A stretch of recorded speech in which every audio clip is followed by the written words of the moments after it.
Nima uchun farzand tug'ilganda, raddomda onaning qornidan farzand dunyoga kelishligi bilan taroziga qo'yib tortilinadi. Chaqaloqning vazni o'lchaniladi. Nima uchun? Kimga keragi bor bu vaznni? Kim uchun qiziq bolani necha kilo tug'ilganligi? Buni bir ahamiyatli talabi bor ekan. Eskilarimizdan qo'ygan go'zal an'ana bor ekanki, buni ayoli homilador bo'lgan, shunaqangi bir oilalar eshitsa qani. Qaysi bir ayolki tug'sa farzandining kilosi o'lchanadi. Nima uchun? Chunki onaiki 9 oy vujudida bamisol bir go'shtni ko'tarib yurdi. Farzand go'sht. U necha kilo tug'ilishligiga qarab 3 kilo bo'ladimi, 2,5 kilo bo'ladimi?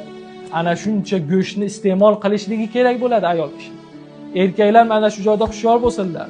Farzand ko'rdi, necha kilo tug'ildi? 3 kilo. Demak, ayoliga 3 kilo qo'y go'shtini olib yedirsin.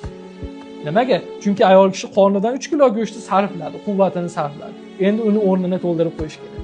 Qarang qanday go'zal. Ayol baquvvat bo'ladi.